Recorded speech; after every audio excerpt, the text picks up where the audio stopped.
Good morning dear student. आज की class में हम लोग सॉल्व करेंगे फिजिक्स के न्यूमेरिकल को। डियर स्टूडेंट, इस क्लास में फिजिक्स के हर टाइप के न्यूमेरिकल को अच्छी तरीके से सॉल्व करने वाले हैं। डियर स्टूडेंट, इस क्लास के माध्यम से मैं आपको फिजिक्स के प्रत्येक न्यूमेरिकल को इस तरीके से कराऊंगा कि जो आपके पॉलिटेक्निक अथवा आईईआरटी एंट्रेंस एग्जाम में बार बार पूछे गए क्वेश्चन है। तो डियर स्टूडेंट, प्रत्येक न्यूमेरिकल को बिल्कुल शानदार तरीके से कराने वाला हूं और प्रत्येक न्यूमेरिकल आपको 100% समझ में आएगा, क्योंकि बिल्कुल बेसिक कॉन्सेप्ट के साथ साथ आपको फिजिक्स के प्रत्येक न्यूमेरिकल को बताने वाला हूं। डियर स्टूडेंट, इस क्लास में आपको फिजिक्स के हर टाइप के न्यूमेरिकल देखने को मिलेगा, इजी से इजी और टफ से टफ। तो डियर स्टूडेंट, प्रत्येक क्वेश्चन का सॉल्यूशन या प्रत्येक न्यूमेरिकल का सॉल्यूशन बिल्कुल ध्यान से अच्छी तरीके से समझते हुए जरूर चलिएगा, क्योंकि डियर स्टूडेंट, आपके पॉलिटेक्निक अथवा आईईआरटी एंट्रेंस एग्जाम में प्रत्येक वर्ष 10 से 12 क्वेश्चन ऐसे पूछे जाते हैं जो कि आपके फिजिक्स के न्यूमेरिकल पर बेस्ड होते हैं और बिल्कुल सिंपल सिंपल से फार्मूले और सिंपल सिंपल से कॉन्सेप्ट पर होते हैं। तो डियर स्टूडेंट, क्लास पूरी जरूर लीजिएगा और बताइएगा कि फिजिक्स के न्यूमेरिकल की पहली क्लास आपको कैसी लगी। डियर स्टूडेंट, यदि आपका प्यार और सपोर्ट इस क्लास को अच्छी तरीके से मिलता है तो मैं आगे भी कंटिन्यू करूंगा, ऐसे ही फिजिक्स के और न्यूमेरिकल की सीरीज लेकर आऊंगा। तो डियर स्टूडेंट, स्टार्ट करते हैं आज की क्लास। देखते हैं क्वेश्चन नंबर 1। तो क्वेश्चन नंबर 1 है आपका डियर स्टूडेंट, एक गोलाकार दर्पण की वक्रता त्रिज्या 20 सेंटीमीटर है, इसकी फोकस दूरी क्या है ये आपको बताना है। तो गोलाकार दर्पण की डियर स्टूडेंट आपको वक्रता त्रिज्या दे रखा है, आपको फोकस दूरी ज्ञात करना है। तो डियर स्टूडेंट, आपको पता है कि वक्रता त्रिज्या और फोकस दूरी में जो संबंध होता है वो आपका होता है F बराबर R/2, यानी कि जो आपकी फोकस दूरी होती है वो वक्रता त्रिज्या की आधी होती है। तो वक्रता त्रिज्या आपको दे रखा है 20 सेंटीमीटर, डिवाइडेड बाय 2 करोगे तो मिल जाएगा आपको कितना, 10 सेंटीमीटर। यानी कि जो फोकस दूरी होगा वो आपका 10 सेंटीमीटर आ जाएगा। इस तरीके से डियर स्टूडेंट, क्वेश्चन नंबर 1 का आपका ऑप्शन नंबर बी सही हो जाएगा। तो ध्यान में रखिएगा, ऐसे भी क्वेश्चन आपके एग्जाम में 2 से 3 क्वेश्चन पूछे जाते हैं जिसको आप 1 से 2 सेकंड के अंदर सॉल्व कर सकते हैं। अब देखिएगा डियर स्टूडेंट, क्वेश्चन नंबर 2। तो क्वेश्चन नंबर 2 को आप ध्यान से समझिएगा, बिल्कुल सिंपल सा एक क्वेश्चन है। क्वेश्चन नंबर 2 आपका है, एक विद्युत बल्ब एक 220 वोल्ट के जनित्र से जुड़ा हुआ है तथा विद्युत धारा 0.5 एम्पियर है, तो बल्ब की शक्ति क्या है ये आपको बताना है। तो बिल्कुल सिंपल सा एक क्वेश्चन है, ध्यान से समझिएगा। क्वेश्चन नंबर 2 को भी आपको V की जो वैल्यू दे रखा है वो आपको दे रखा है 220 वोल्ट और I की जो वैल्यू दे रखा है वो आपको दे रखा है 0.5 एम्पियर। तो आपको शक्ति यानी P की वैल्यू बताना है। तो आपको पता है P बराबर होता है V इंटू आई। तो V की वैल्यू आपका है 220 और I की वैल्यू आपका है 0.5। तो 220 गुणे 0.5 करो तो 5 जीरो 0, 5 दूना 10 को 0, 5 दूना 10 11, एक अंक पे दशमलव लगा दो तो फाइनली आपको मिल जाएगा 110 वाट। इस तरीके से जो P का मान होगा वो आपका 110 वाट होगा। यानी कि क्वेश्चन नंबर 2 का dear student option number B सही हो जाएगा। अब देखिएगा डियर स्टूडेंट, क्वेश्चन नंबर 3 जो कि बिल्कुल सिंपल और आसान भी क्वेश्चन है। तो क्वेश्चन नंबर 3 को भी आप ध्यान से समझिएगा। तो क्वेश्चन नंबर 3 है आपका डियर स्टूडेंट, बोला है कि एक 10 वाट की बैटरी 20,000 कूलाम का आवेश व 20 ओम के प्रतिरोध में वहन करती है। 10 सेकंड में किया गया कार्य क्या होगा ये आपको बताना है। तो ये भी क्वेश्चन आपका बिल्कुल सिंपल सा क्वेश्चन है, ध्यान से समझिएगा। क्वेश्चन नंबर 3 में, तो क्वेश्चन नंबर 3 में डियर स्टूडेंट आपको V की जो वैल्यू दे रखा है वो आपको दे रखा है डियर स्टूडेंट, जो V की वैल्यू आपको दे रखा है वो आपको दे रखा है 10 वोल्ट। V की जो वैल्यू दे रखा है वो आपको दे रखा है 10 वोल्ट और जो Q की वैल्यू दे रखा है वो आपको दे रखा है 20,000 कूलाम। उसके बाद से डियर स्टूडेंट जो आपका समय 10 सेकंड दे रखा है और प्रतिरोध आपका 20 ओम दे रखा है। इसमें समय और प्रतिरोध का कोई यूज नहीं है, क्योंकि आपको पता है डियर स्टूडेंट, किया गया कार्य W बराबर आपका होता है भक्कू, यानी कि W बराबर VQ के माध्यम से आप किया गया कार्य निकाल सकते हैं। आपको समय अथवा प्रतिरोध का कोई जरूरत नहीं है, आपको कंफ्यूज करने के लिए दिया है। तो V का मान 10 और Q का मान आप 20,000 रख दो। तो यहाँ से आप सॉल्व करोगे तो कितना मिलेगा, 2 गुणे 10 पे पावर आपको 5 मिल जाएगा जूल में। इस तरीके से किया गया कार्य आपका 2 गुणे 10 पे पावर 5 जूल होगा। यानी कि क्वेश्चन नंबर 3 का dear student option number C सही हो जाएगा। अब देखिएगा डियर स्टूडेंट क्वेश्चन नंबर 4। तो क्वेश्चन नंबर 4 भी आपका बिल्कुल आसान सा क्वेश्चन है, ध्यान से समझिएगा। क्वेश्चन नंबर 4 को कैसे सॉल्व करना है। तो क्वेश्चन नंबर 4 है डियर स्टूडेंट, आपका बोला है जल का अपवर्तनांक 1.33 है, जल में प्रकाश की गति क्या है ये आपको बताना है। जल में प्रकाश की गति क्या है ये आपको बताना है, जबकि निर्वात में प्रकाश की चाल दे रखा है 3 गुणे 10 पे पावर 8 मीटर प्रति सेकेंड। तो डियर स्टूडेंट आपने एक फार्मूला पढ़ रखा है कि अपवर्तनांक बराबर क्या होता है। अपवर्तनांक बराबर आपका होता है डियर स्टूडेंट निर्वात में प्रकाश की चाल बटे जल में प्रकाश की चाल। अपवर्तनांक बराबर आपका होता है निर्वात में प्रकाश की चाल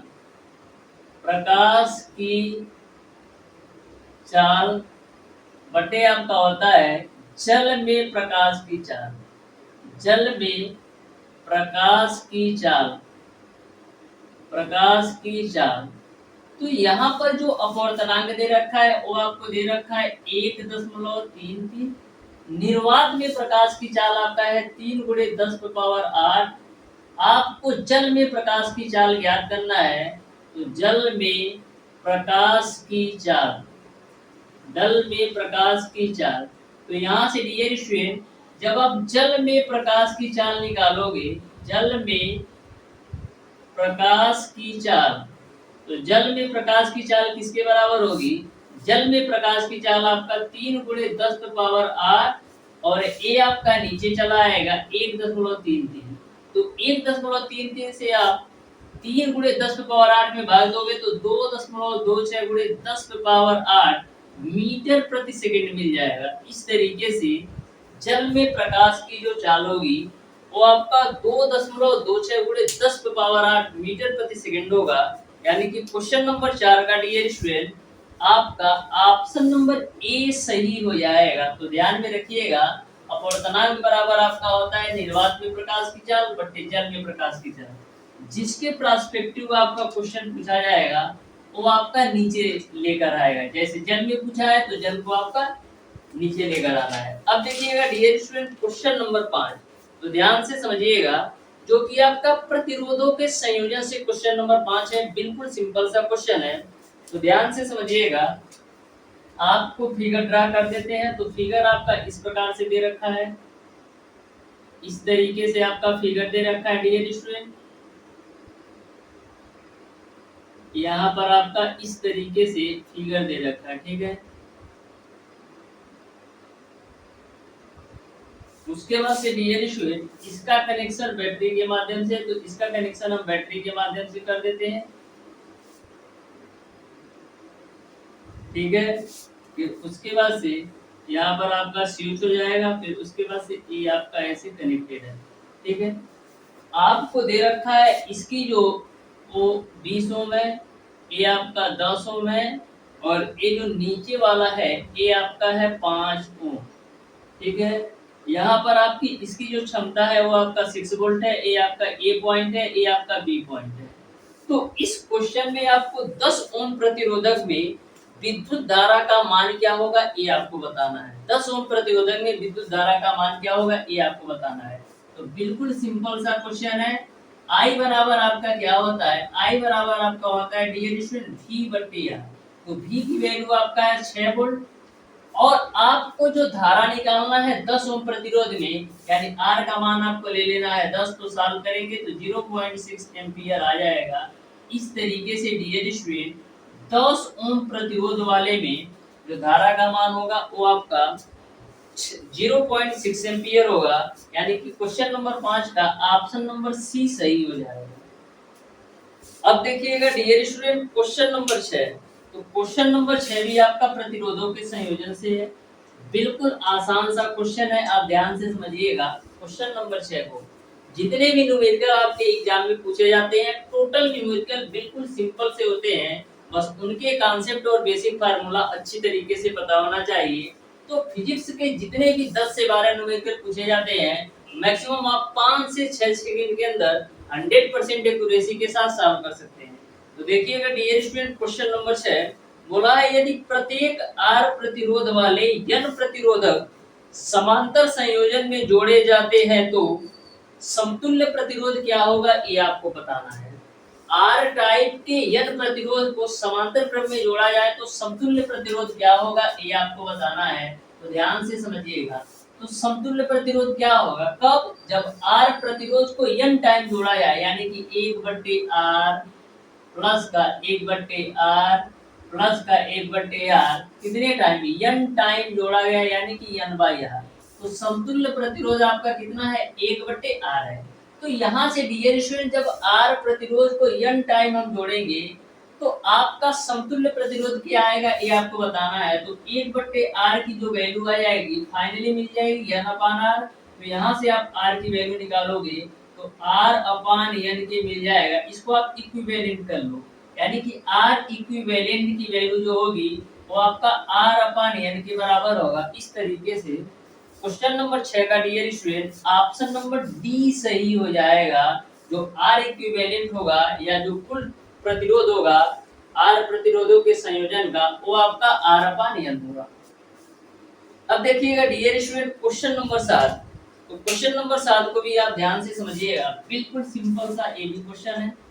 जितने भी न्यूमेरिकल बनते हैं टोटल बेसिक कॉन्सेप्ट से बनते हैं, बस आप 1 से 2 बार अच्छी तरीके से उन न्यूमेरिकल को सॉल्व करके जाइए, तो उस न्यूमेरिकल के बिहाफ पर कोई भी क्वेश्चन आपके पॉलिटेक्निक अथवा IIRT एंट्रेंस एग्जाम में पूछ लिया जाए, मैक्सिमम आप 10 से 15 सेकंड के अंदर सॉल्व कर सकते हैं। देखिएगा क्वेश्चन नंबर 7 को बोला है, यदि 220 वोल्ट को परिचालित करने वाले 40 वाट और 60 वाट के तंतुओं के प्रतिरोध क्रमतः R1 और R2 है, तो R1 और R2 में क्या संबंध होगा, ये आपको बताना है। तो ध्यान से समझिएगा। आपको V की जो वैल्यू दे रखा है वो आपको दे रखा है 220 वोल्ट। उसके बाद से इस 220 वोल्ट को परिचालित करने के लिए एक 40 वाट का यूज होता है और एक आपका 60 वाट का यूज होता है। तो P1 को मैं मान लेता हूं कि आपका 40 वाट का है और जो P2 की वैल्यू है वो आपका है डियर स्टूडेंट 60 वाट है। तो 40 वाट और 60 वाट दोनों के लिए डियर स्टूडेंट 220 वोल्ट का यूज होता है। चाहे 40 वाट हो चाहे 60 वाट हो, दोनों के लिए 220 वोल्ट का परिचालित यूज होता है। यानी कि जो वोल्टता का मान है वो आपका P1 के लिए भी वही है जो P2 के लिए है। तो आपने पढ़ रखा है डियर स्टूडेंट P बराबर क्या होता है, V इंटू का I। P बराबर V इंटू का I, वहीं पर I बराबर होता है आपका V/R के रूप में। I बराबर आपका होता है V/R। तो I बराबर V/R यहाँ पर रख दो, तो I बराबर V/R यहाँ पर रखोगे तो क्या होगा, V गुणे V/R। तो यहाँ से आपको P की वैल्यू मिल जाएगी V²/R की। अब बात करते हैं पहले P1 के लिए क्या होगा। तो P1 के लिए आपका होगा P1 बट्टे का V²/R1, क्योंकि जो V की वैल्यू है वो P1 के लिए भी वही है और P2 के लिए वही है। और वहीं पर यदि हम P2 की बात करें तो P2 बराबर क्या होगा, V²/R2, क्योंकि आपके जो V की वैल्यू है वो आपका P1 और P2 दोनों के लिए समान है। इसको आप मान लो समीकरण 1, इसको आप मान लो समीकरण 2। तो समीकरण 1 में समीकरण 2 से भाग दे दो। तो समीकरण 1 में जब समीकरण 2 से भाग दोगे तो P1/P2 की वैल्यू क्या मिल जाएगी। समीकरण 1 में समीकरण 2 से भाग दोगे तो P1/P2 की वैल्यू मिल जाएगी R2/R1 के रूप में। तो यहाँ से P1 का मान रख दो आपका 40 है, P1 का मान आप रख दो 40 है और P2 का मान आपका 60 है, बराबर है आपका R2/R1 के रूप में। A0 से A0, 2 दूना 4 और 2 तिया 6। तो यहाँ से आपका R2 अपान R1 की जो वैल्यू मिल जाएगी 2/3, यानी R1 का मान आपका 3 है और R2 का मान 2 है। R1 का मान 3 है और R2 का मान 2 है, यानी कि R1 की जो वैल्यू है वो ज्यादा है किससे, R2 से। तो इस तरीके से R1 और R2 में जो सही संबंध होगा, R1 की जो वैल्यू है वो R2 से ज्यादा होगा, यानी कि क्वेश्चन नंबर 7 का dear student option number D सही हो जाएगा। अब देखिएगा डियर स्टूडेंट क्वेश्चन नंबर 8। तो क्वेश्चन नंबर 8 को भी आप ध्यान से समझिएगा, बिल्कुल सिंपल सा एबी क्वेश्चन है क्वेश्चन नंबर 8 भी।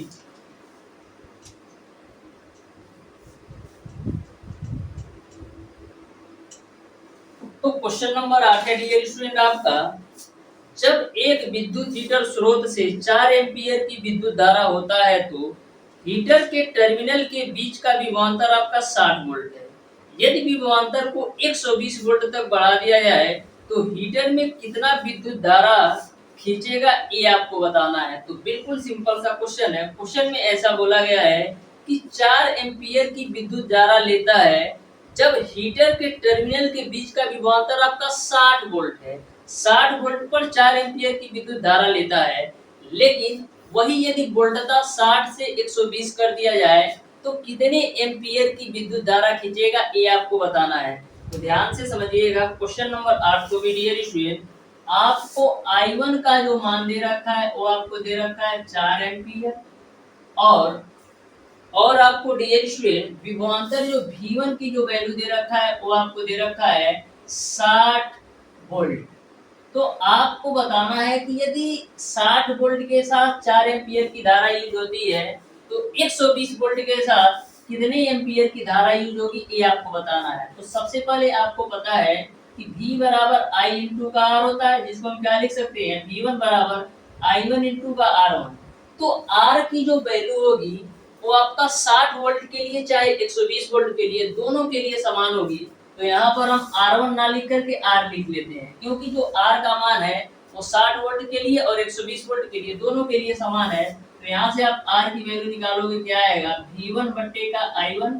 तो V1 का मान है आपका 60 बट्टे का 4, तो यहाँ पर आपका आएगा 15, यानी कि R की जो वैल्यू है वो आपका 15 ओम है। R की वैल्यू आपने निकाल लिया 15 ओम। अब डियर स्टूडेंट आपको बताना है कि 120 वोल्ट वाली में कितने विद्युत धारा की आवश्यकता होगी, यानी कि जो V2 की वैल्यू दे रखा है वो आपको दे रखा है 120 वोल्ट। तो यहाँ से आप V2 बराबर क्या हो जाएगा, I2 इंटू का R, क्योंकि R का मान आपका 120 वोल्ट के लिए और 60 वोल्ट के लिए समान है। तो यहाँ से डियर स्टूडेंट आपको निकालना है I2 का मान। तो I2 बराबर क्या हो जाएगा, V2 बट्टे का R। तो V2 की वैल्यू आपका है 120 बट्टे का R की वैल्यू आपने निकाला है 15, तो 15 से काट दो तो कितना आएगा, 8 एम्पीयर। इस तरीके से डियर स्टूडेंट 120 वोल्ट वाली बैटरी के लिए डियर स्टूडेंट आपको 8 एम्पीयर की धारा की आवश्यकता होगी, यानी कि क्वेश्चन नंबर 8 का dear student option number B सही हो जाएगा। अब देखिएगा डियर स्टूडेंट क्वेश्चन नंबर 9, तो ध्यान से समझिएगा क्वेश्चन नंबर 9 को। क्वेश्चन नंबर 9 मैं आपको सॉल्व करवाने वाला हूं, और जो आपका क्वेश्चन नंबर 10 है उसको आप लोग सॉल्व कीजिएगा और बताइएगा डियर स्टूडेंट क्वेश्चन नंबर 10 का कौन सा ऑप्शन सही होगा। तो ध्यान से समझिएगा क्वेश्चन नंबर 9 को। आपको क्वेश्चन नंबर 9 में समतुल्य प्रतिरोध निकालना है, जैसा कि मैंने आपको ऐसा क्वेश्चन ऑलरेडी सॉल्व करवा रखा है। तो ध्यान से देखना, इस तरीके से आपको दे रखा है फिगर। तो सबसे पहले हम फिगर ड्रा कर लेते हैं। इस तरीके से आपको फिगर दे रखा है, ठीक है। फिर उसके बाद से नीचे आपका इसका कनेक्शन आपका किससे है, बैटरी से है। ये आपका पॉजिटिव है, ये आपका नेगेटिव है। फिर यहाँ से आपका इसका कनेक्शन फिर आपका प्रतिरोध से है।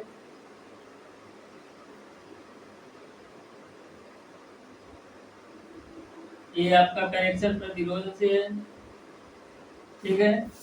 फिर आपका यहाँ से आपका इसका कनेक्शन आपका ये पॉजिटिव है, नेगेटिव, फिर इस तरीके से आपको कनेक्ट कर दिया गया। यहाँ पर डियर स्टूडेंट ये आपका R1 है, ये आपका R2 है, ये आपका R3 है, ये आपका R4 है और ये आपका R5 है। यहाँ पर R1 का मान आपको दे रखा है 10 ओम, तो 10 ओम रख दिया। R2 का मान आपको दे रखा है 40 ओम, तो 40 ओम रख दिया। फिर R3 का मान आपको दे रखा है डियर स्टूडेंट 30 ओम, तो 30 ओम रख दिया। और R4 का मान आपको दे रखा है 20 ओम, तो 20 ओम रख दिया। और R5 का मान आपको दे रखा है 60 ओम, तो मैंने 60 ओम रख दिया। यहाँ तक आपको क्लियर है। आपको समतुल्य प्रतिरोध क्या होगा ये आपको बताना है। तो समतुल्य प्रतिरोध निकालने के लिए करेंगे क्या, ये जो दोनों आपके प्रतिरोध है एक दूसरे के साथ समांतर क्रम में जुड़े हैं। R1 और R2 एक दूसरे के साथ समांतर क्रम में जुड़े हैं, और R3, R4 और R5 ये भी तीनों आपके एक दूसरे के समांतर क्रम में जुड़े हैं। तो सबसे पहले हम R1 और R2 का समतुल्य प्रतिरोध निकालेंगे, फिर R3, R4 और R5 का समतुल्य प्रतिरोध निकालेंगे, फिर दोनों प्रतिरोधों को हम श्रेणी क्रम में जोड़ देंगे तो हमको समतुल्य प्रतिरोध मिल जाएगा। तो सबसे पहले हम R1 और R2 के द्वारा समतुल्य प्रतिरोध निकालते हैं। तो 1/R, इसको आप डैश मान लो, यानी कि R1 और R2 के समतुल्य प्रतिरोध को मान लो R डैश, तो क्या हो जाएगा 1/R1 प्लस का 1/R2, तो R1 का मान है 10 प्लस का R2 का मान है 40। तो यहाँ से 1/R डैश की वैल्यू क्या आ जाएगी 40 और 10 का एलसीएम 40, 10 चौक 40, फिर 40 से कम 40। तो यहाँ से डियर स्टूडेंट 1/R डैश की वैल्यू कितना मिल जाएगा 5/40, 5/40। तो यहाँ से आप R डैश की वैल्यू निकालोगे तो मिल जाएगा 8 ओम, यानी कि R1 और R2 का जो समतुल्य प्रतिरोध है वो आपका 8 ओम के बराबर है। अब डियर स्टूडेंट R3, R4 और R5 के लिए हम समतुल्य प्रतिरोध मान लेता हूँ R डबल डैश।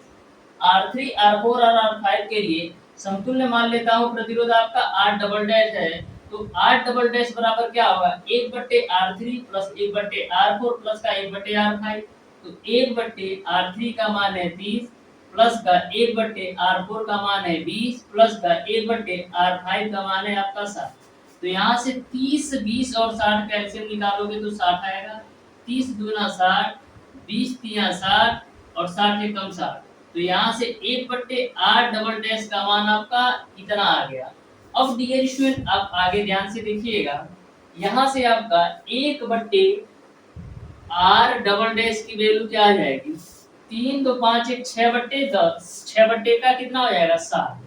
देखिएगा 3 2 5 और 1 6 का 7 हो जाएगा, 6 से काट दो तो 6 दही हम 60। तो यहाँ से 1/R डबल डैश की वैल्यू आपको मिल जाएगी 1/10। तो यहाँ से R डबल डैश की वैल्यू आपको मिल जाएगी 200। इस तरीके से आपने देखा कि R1 और R2 का जो समतुल्य प्रतिरोध है वो आपका 8 ओम है, और R3, R4 और R5 का जो समतुल्य प्रतिरोध है वो आपका 10 ओम है। अब इन दोनों प्रतिरोधों को आप श्रेणी क्रम में जोड़ दोगे तो समतुल्य प्रतिरोध आ जाएगा। तो 8 ओम और 10 ओम किसके बराबर होगा 18 ओम के बराबर होगा। इस तरीके से जो आपका समतुल्य प्रतिरोध होगा वो आपका 18 ओम होगा, यानी कि क्वेश्चन नंबर 9 का डियर स्टूडेंट आपका ऑप्शन नंबर सी सही हो जाएगा। तो बिल्कुल सिंपल से कॉन्सेप्ट पर क्वेश्चन पूछे जाते हैं। अब देखिएगा डियर स्टूडेंट क्वेश्चन नंबर 10। तो क्वेश्चन नंबर 10 को मैं आपको सॉल्व नहीं करवाऊंगा, बस आपको हिंट दे देता हूं कि कैसे सॉल्व करना है क्वेश्चन नंबर 10 को। उसके बाद से आप लोग सॉल्व करके बताइएगा कौन सा ऑप्शन सही होगा। बोला है एक लंबाई L और एक समान अनुप्रस्थ काट क्षेत्रफल A वाले बेलनाकार धातु का प्रतिरोध R है, लंबाई 2L और प्रतिरोध R वाले उसी पदार्थ का अनुप्रस्थ काट का क्षेत्रफल क्या होगा ये आपको बताना है। तो यहाँ पर आपको फार्मूला लगा लेना है R बराबर रो L बाई ए। ये फार्मूला लगाना है पहले सिचुएशन के लिए जब आपकी लंबाई L है और क्षेत्रफल आपका A है। इसी में कंडीशन ये बोल रखा है यदि लंबाई को हम दोगुना कर दे तो अनुप्रस्थ काट के क्षेत्रफल आपका कितना हो जाएगा ये आपको बताना है। तो इसी फार्मूला के माध्यम से आप क्वेश्चन नंबर 10 को सॉल्व कीजिएगा और बताइएगा डियर स्टूडेंट क्वेश्चन नंबर 10 का कौन सा ऑप्शन सही होगा। तो डियर स्टूडेंट आज की क्लास को यहीं तक रखते हैं, मिलते हैं नेक्स्ट क्लास में, तब तक के लिए धन्यवाद।